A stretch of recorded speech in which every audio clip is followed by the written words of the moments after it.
فلأنصرن الحق حتى أنني أسقو على ساداتكم بطعام. Incantations, the spells, and all the various, times and moments and things like this.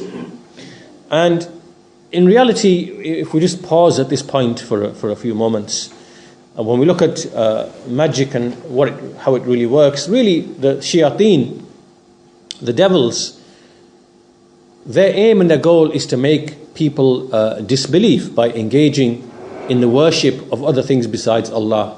Whether it is worshipping the jinn themselves, whether it is worshipping the stars or the planets, or whether it is worshipping, by way of making sacrifices for jinn or for other things like this.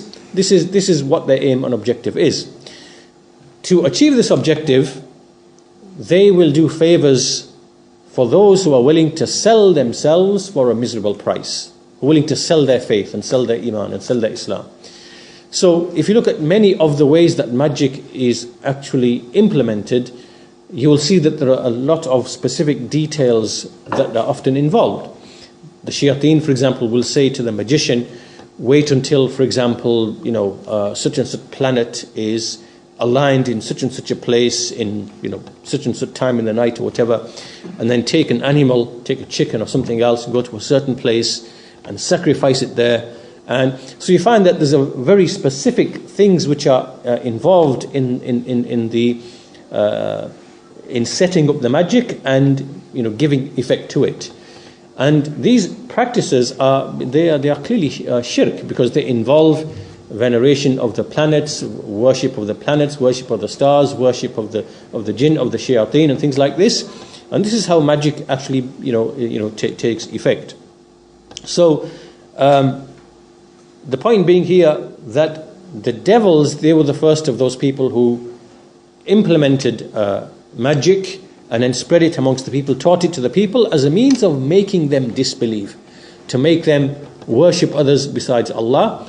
And this is, the goal of the shayateen, the goal of shaitan, Iblis. And so anyone who basically enters into this realm, enters into this field, engages in magic either because they want to earn money by, pretending to cure people or to give vengeance to people. Someone has a family dispute with an uncle or auntie, something, and they're full of, want revenge. Come to a magician and they'll put magic on that person. Right? So these are really the base desires in people. Right? Within people there is greed, there is envy, there is lust, there is jealousy. These are what we call the filth of the hearts.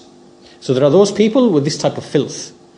And then you have the magicians who they exploit the presence of these filthy traits in people, and they earn a living out of giving effect to people's lust and desires, right? So the magicians then, they will say, well, if you want to bring two people together, or if you want to marry someone, we can arrange that for you. If you like someone, you love someone, we can get them to like you and things like this. So these are all the base desires and the filth and the whatever else that you find in the hearts of the people.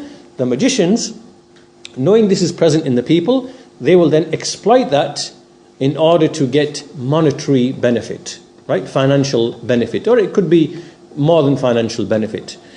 So what they then do is people come to them and pay them, and they take money from the people, and they will go, and obviously they themselves have to commit disbelief in order to win the assistance of the devils, right? So then the devils will come along, and then they will go and they'll make that uncle, ill, or go mad or something, or lose his mind or something else, right? So they'll do whatever the person asks to be done. So this is really the nature of what's going on. So all of this, really, the way to look at it is really magic as an arena is really a playground for the shayateen. And the shayateen, they have an allegiance with the magicians have an allegiance with the shayateen, and all of this is a playground by which they harm people and play around with the bodies and minds of people. And those people who have filth in their hearts, of greed and envy and lust and jealousy and all the really base filthy qualities, right? They're the ones who basically go to the magicians and try to give effect to their lusts and desires by making use of magic. So basically the shayateen here are the ones who taught it and they spread it, and they play and fool with the people on account of this.